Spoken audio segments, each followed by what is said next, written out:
Literally speechless आहे मी. म्हणजे मी किचनमध्ये जस्ट आवरून आले भांडे वगैरे आणि इकडे येऊन बघते तर हा एवढा मोठा पसारा. Hello, welcome to another video. मी जयश्री. तर आज आहे छोटी एकादशी आणि कालच आणलेल्या सदाफुलीला 2 छान फुलं आली होती. ते समोने काढून दिली म्हणे पप्पाला ठेवायचे. आणि खरंच सांगते, जो स्वतः झाडं लावतो ना तोच असं करू शकतो. म्हणजे झाडावर एक वेगळंच प्रेम तयार होतं आपलं. आणि त्यामध्ये वेळ पण कसा निघून जातो ना कळतच नाही. असं अजिबात रिकामा वेळ मिळत नाही. आता मी किचनमध्ये आली ना, बाकीची तयारी करून घेतली. उपवासच होता आज. आणि एखाद्या गोष्टीची कधी किंमत वाढते आणि कधी किंमत जाते ना, त्याचं ते सुद्धा कळत नाही. म्हणजे मागच्या आठवड्यात मिळणारी 70 रुपयाची कोथिंबीर आता 20 रुपयालाच मिळतं. तसं लाईफ इज सो अनप्रेडिक्टेबल. म्हणजे आज ज्या गोष्टीला किंमत येऊ दे त्या गोष्टीला काहीच किंमत राहणार नाही, असंच चाललेलं आहे.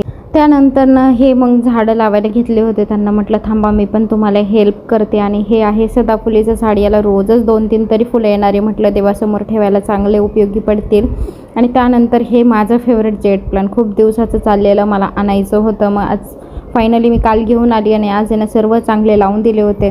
आणि त्यानंतरचा हा निघणारा पसारा पण वरतीट आहे, तो पण आवरायला काही वाटत नाही. त्यानंतर समूचं खूप दिवसात चाललं हेअर कट कर, आता रक्षाबंधन येते, गावाला जायचं आहे. पण तो काही ऐकत नाही. पण कसा बसा नादी लावून त्याला बसवला. आधी मोबाईलच्या नादाने बसला होता बघत, पण तरी त्याचं रडायचं चाललं, आई माझे मोठे केसच छान दिसत आहे.